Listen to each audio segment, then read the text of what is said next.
Hey everybody, how you doing? It is Tuesday, October 18th, and yeah, I'm back to the Gaslands thing, doing the post-apocalyptic diecast.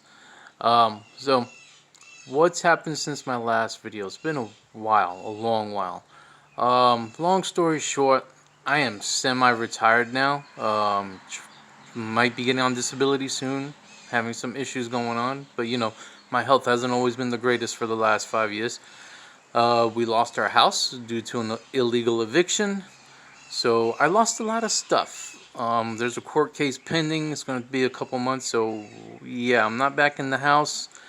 We're in a house, an actual house, but I don't have a setup like I used to, so we're going to have to make do with what we got. So yeah, this is all I have left of my teams for Gaslands, for diecast. Some of you might remember them. Those of you that are new to the page, hey, welcome. Glad to have you. At least you're checking this stuff out. So if you remember, a lot of you love the P36, the P36. Unfortunately, in the move, it came off. Not easily. Well, it's not hard to fix that. It did lose its front machine gun. But yeah, this was a fun build. I think y'all remember this. I can't remember which one this is. The Highway Warrior, it's still there. I never had weapons on it. This was more of a display piece. I really like this one. And then a lot of the original crew from way back when. This is old, like this one, this one, this one. This one. The very first diecast I tried to repaint post-apoc style. You got this over here. This was one I was working on. It's pretty much done. I just got to glue the chassis back on. Remember, I did this one for my son Gage, he's fixing to be 16 years old. I did this for him a couple years ago, and he loved it because he wanted a car that was like a tank, and that's what he got. Very simple to do, real easy. And then, of course, remember the DeLorean. This thing won me a lot of races in Gaslands when we had the league going here locally. Love the DeLorean on a flight base. Again, one of the originals.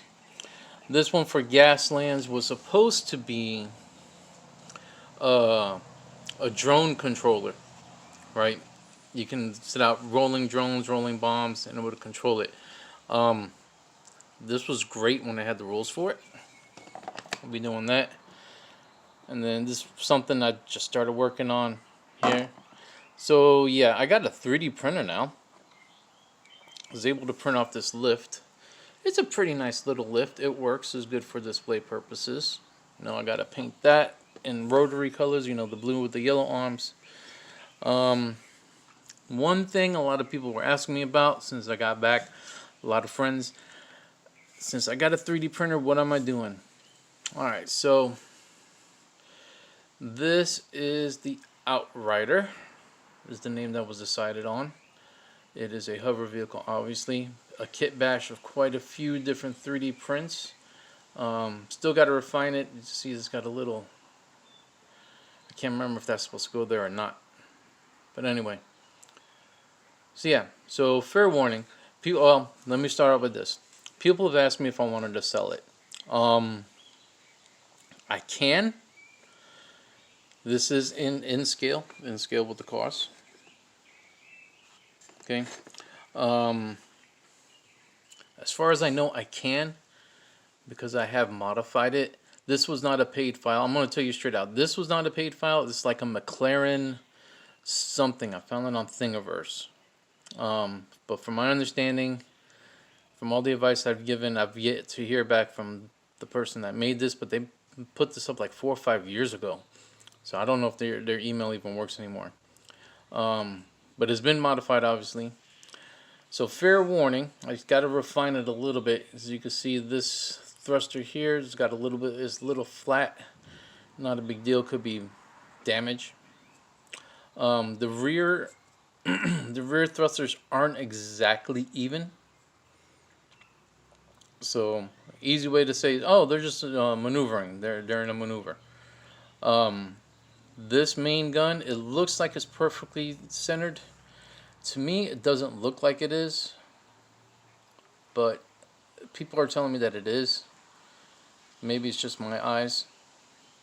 Anyway, yeah, this is one solid casting piece. It is a solid 3D model. It is not hollowed. These things take me about 4 hours to print because of the amount of detail that's on there. I'm not sure if the camera's picking it up.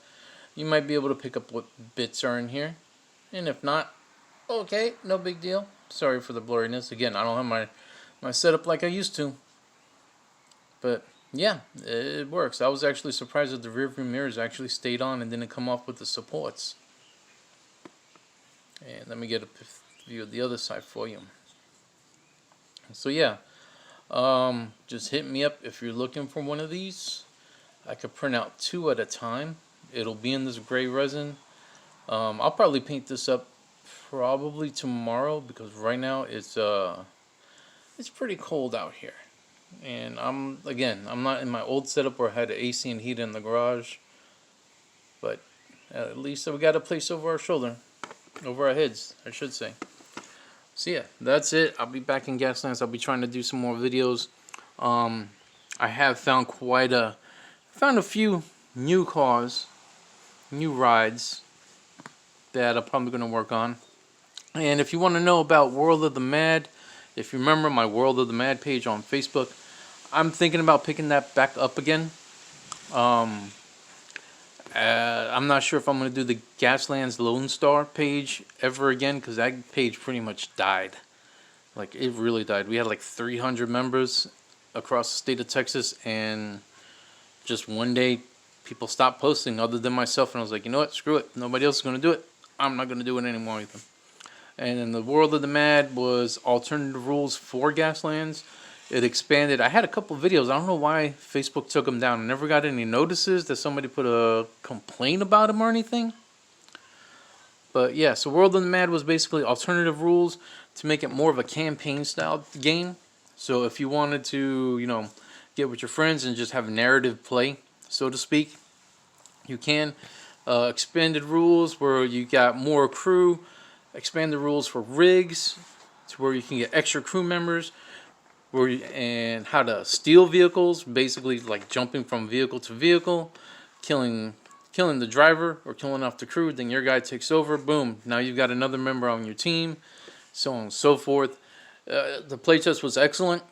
They did really, really good. But it's one of those things again, because of where I live, Fort Hood, Texas, home of the 1st Cav Division.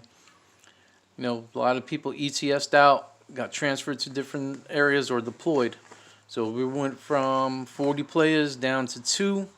And of those 2, I'm the only one that's left. My other friend, John, he's moved on to other games. He went back to what he really likes, World War II era and Napoleonics. So anyway, that's it. This was a little longer than what I thought. Remember, I am not sponsored by anybody.